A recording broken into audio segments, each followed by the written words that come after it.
آپ اگر واقعی ہر دل عزیز بننا چاہتے ہیں تو اپنی زبان میٹھی کر لیں. میں کچھ ٹپس دے دیتا ہوں کہ آپ اپنے الفاظ کو کیسے میٹھا کر سکتے ہیں, کیسے اچھا کر سکتے ہیں.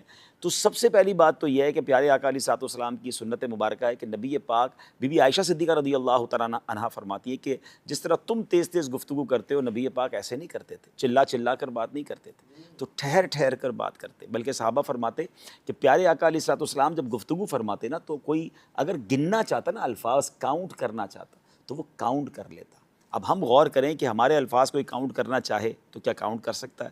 جو لوگ چیخ چیخ کر بات کرتے ہیں, چلا چلا کر بات کرتے ہیں, وہ غور کریں. آپ کی بات لوگوں کو پسند نہیں آ رہی ہے, بہت اسپیڈ پہ بول رہے ہیں تو بھی آپ کی بات لوگوں کو سمجھ نہیں آ رہی ہے.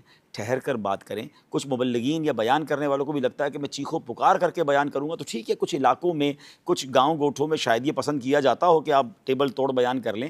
لیکن اگر انٹرنیشنلی آپ بیان کرنا چاہتے ہیں, آپ چاہتے ہیں کہ پوری دنیا میں آپ کو سنا جائے, پڑھا لکھا طبقہ بھی آپ کو سنے, تو آپ کو ٹھہر کر سنجیدہ انداز میں, محبت بھرے انداز میں, ڈھانٹ ڈپٹ کر کے نہیں, پیار محبت سے سمجھانا ہوگا. اس کا بہت آسان طریقہ ہے چیک کرنے کا کہ آج پوری دنیا میں جن اسپیکرز کو زیادہ سنا جا رہا ہے, آپ غور کر لیں کہ ان کے چیخنے کا انداز ہے یا وہ ٹھہر ٹھہر کر اور ایک ایک بات کو واضح کر کے بول رہے ہوتے ہیں. پھر تلفظ ٹھیک کریں اپنی گفتگو کے. بعض اوقات آپ بول تو رہے ہوتے ہیں مگر سامنے والے کو سمجھ ہی نہیں آ رہا ہوتا کہ اردو بول رہا ہے, پنجابی بول رہا ہے, سندھی بول رہا ہے. ایک ہی زبان میں 4-5 زبانیں چل رہی ہوتی ہیں. اگر اردو بول رہے ہیں تو پراپر اردو بولیں, پنجابی بول رہے ہیں تو پھر پراپر پنجابی بولیں, جو بھی زبان بول رہے ہیں, انگلش بول رہے ہیں, تاکہ آپ کی تلفظ درست ہوں گے تو سامنے والا تلفظ کی غلطیاں ڈھونڈنے کی بجائے آپ کی بات پر توجہ کرے گا. تو اپنی گفتگو کو بہتر ضرور کیا جا سکتا ہے. ایک پرابلم یہ کہ جب کسی کو کہیں نا کہ یار آپ کا انداز ٹھیک نہیں ہے یا آپ چیخ کر بات کرتے ہیں, یعنی کچھ لوگوں کی ایسی عادت ہے. مجھے یاد ہے ایک بار ہم کسی سفر پہ تھے تو ہمارے برابر والے کمرے سے ایسا لگا لڑائی ہو گئی. ہم حالانکہ قافلے میں تھے, تو میں گیا, میں نے کہا اللہ خیر کرے, خیریت تو ہے؟ تو کہہ رہے ہم تو صرف باتیں کر رہے تھے. یعنی وہ باتیں ایسے کر رہے تھے جیسے لڑائی ہو گئی ہے. تو یہ کچھ لوگوں کا ایک پرابلم ہے. یہ پرابلم ناظرین ذرا سمجھیے گا کہ کچھ لوگ اپنے آپ کو اپنے مزاج کے حوالے کر دیتے ہیں کہ یار میں تو ہوں ہی ایسا, میرا اسٹائل ہی ایسا ہے, میری گفتگو ہی ایسی ہے, برا لگتا ہے تو برا لگے, میں ٹھیک نہیں کر سکتا, میں غصے والا ہوں. اپنی جن جن برائیوں کے حوالے آپ اپنے آپ کو کرتے جا رہے ہیں نا, یہ نہ کیجیے.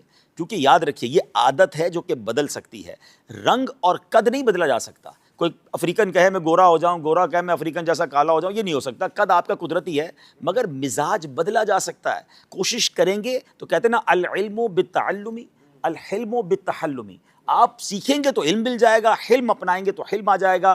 نرمی اپنانا شروع کریں, اس کے لیے تھوڑی سی پریکٹس کریں. اپنی بات کو ریکارڈ کر لیں, آپ اپنے بیان کو ریکارڈ کر لیں, آپ اپنی گفتگو کو خود موبائل میں ریکارڈ کر کے بعد میں سنیں. یقین کریں آپ کو اتنی بعض اوقات شرمندگی ہوگی کہ یار میں ایسے بات کرتا ہوں. ایسے بعض اوقات جملے ایڈ کیے ہوئے ہوتے ہیں جو سامنے والوں کو اریٹیٹ کر رہے ہوتے ہیں. ہم نے پچھلے دنوں بھی مثال دی تھی, چونکہ چنانچہ جیسا کہ حاجی صاحب, اور پھر تسبیحات وہ والی پڑھنا جہاں پڑھنے کا موقع نہیں. تو اپنی گفتگو کو خود اسکین کرنے کی عادت ڈالیں.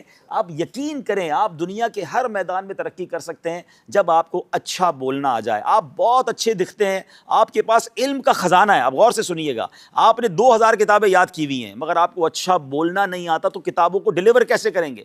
اپنے سینے میں محفوظ لے کے چلے جائیں گے نا.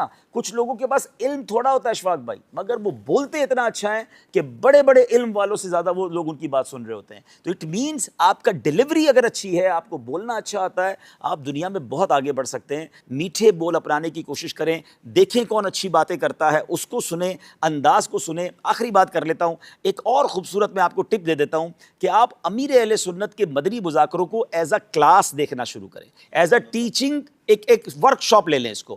آپ غور کریں کہ امیر اہل سنت کیا کیا کرتے ہیں. میں نے بہت غور سے مدنی مذاکرے کو ایک طرح سے اسکین کرنے کی کوشش کی کہ آپ دیکھیں مشکل سوال کو مسکرا کر کیسے سنتے ہیں, ٹپیکل کوسچن کو جواب کیسے دیتے ہیں, ہر تھوڑی دیر بعد موضوع تبدیل کیسے کرتے ہیں, آپ کسی ناظرین میں سے کسی کو بور نہیں ہونے دیتے, تھوڑی دیر بعد آپ ناظرین سے سوال لے لیتے ہیں, کبھی بچوں کو انوالو کر لیتے ہیں, کبھی نعت شریف شروع ہو جاتی ہے. انسان یکسانیت سے بور ہو جاتا ہے. مبلغین کے لیے, اسپیکرز کے لیے, پروگرام کرنے والوں کے لیے مدنی مذاکرہ ایک ایسی کلاس ہے کہ آپ ہر تھوڑی دیر بعد اس کا رنگ چینج ہوتے ہوئے دیکھیں گے. کبھی چہروں پر مسکراہٹ ہوگی, کبھی آنکھوں میں آنسو ہوں گے, کبھی کوسچن آنسر ہوں گے, کبھی خوف خدا ہوگا, کبھی عشق رسول ہوگا. اتنی ورائٹی ہے. تو آپ کی ذات میں اگر ورائٹی نہیں ہے تو آپ بہت آگے نہیں بڑھ سکتے. ایک بات یاد رکھیے, پریڈکٹیبل نہ بنیے. کچھ لوگ پریڈکٹیبل ہیں, یعنی پریڈکٹیبل سے مراد یہ کہ ہمیں پتہ ہے یہ کیا بولے گا. جس دن آپ کے بارے میں یہ ہو گیا نا کہ جب بھی راشد بھائی بات کریں گے یہی والی بات کریں گے, تو آپ کو لوگ سننا چھوڑ دیں گے کہ یار ان کا تو ایک ہی ٹاپک ہے, ایک ہی انداز ہے.